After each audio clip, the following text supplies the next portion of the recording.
এক কক্ষেই চলছে দুই শ্রেণীর পাঠদান।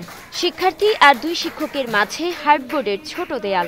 পড়াশোনার সময় শিক্ষার্থীদের তো বটেই, শিক্ষকেরও মনোযোগ ধরে রাখা কঠিন। এ দৃশ্য হবিগঞ্জ শহরের শতবর্ষী ঐতিহ্যবাহী চন্দ্রনাথ সরকারি প্রাথমিক বিদ্যালয়ের। জরাজীর্ণ ভবন, পর্যাপ্ত শ্রেণীকক্ষের অভাব, নেই খেলার মাঠ, এমনকি টয়লেটও।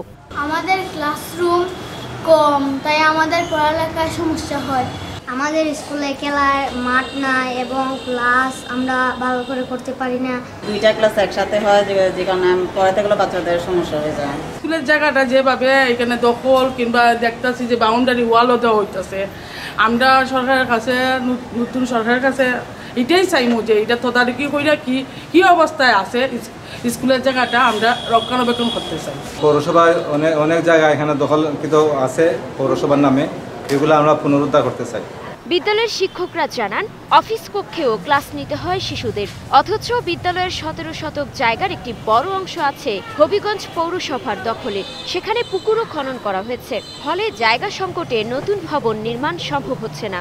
এটা একটা শিক্ষা প্রতিষ্ঠান, ওনারা আমাদের এই বিদ্যালয়ের জায়গা নিয়ে যেভাবে এই নাড়াচাড়া করতেছেন, আমাদের জায়গা দখল করতেছেন, এই পুকুরের কথা বলে, এটা আসলে মানবিক দৃষ্টিকোণ থেকে আমি মনে করি বিদ্যালয়ের স্বার্থে, এলাকার স্বার্থে এগুলা ঠিক না। একই ক্লাসে আমাদের দুটো ক্লাস নিতে হয়, এটা একটা সমস্যা।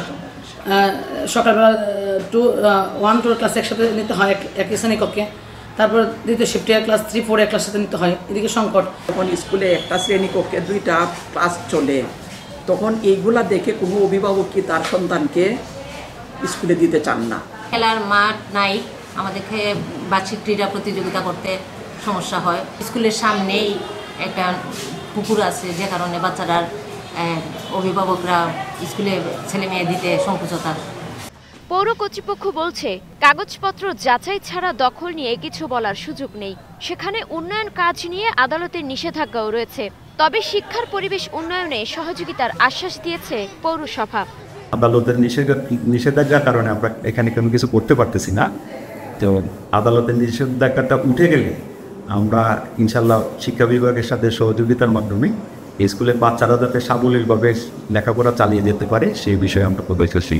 জেলা প্রাথমিক শিক্ষা কর্মকর্তা জানান, দখল হওয়া জায়গা পুনরুদ্ধারে পৌরসভার সঙ্গে আলোচনা চলছে। জায়গা ফিরে পেলে দ্রুতই নতুন ভবন নির্মাণের উদ্যোগ নেওয়া হবে।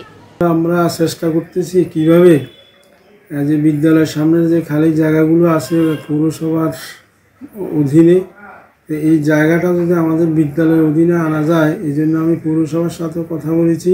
1908 সালে প্রতিষ্ঠিত বিদ্যালয়টি একসময় ছিল শহরের অন্যতম জনপ্রিয় শিক্ষা প্রতিষ্ঠান। Desk report, star news.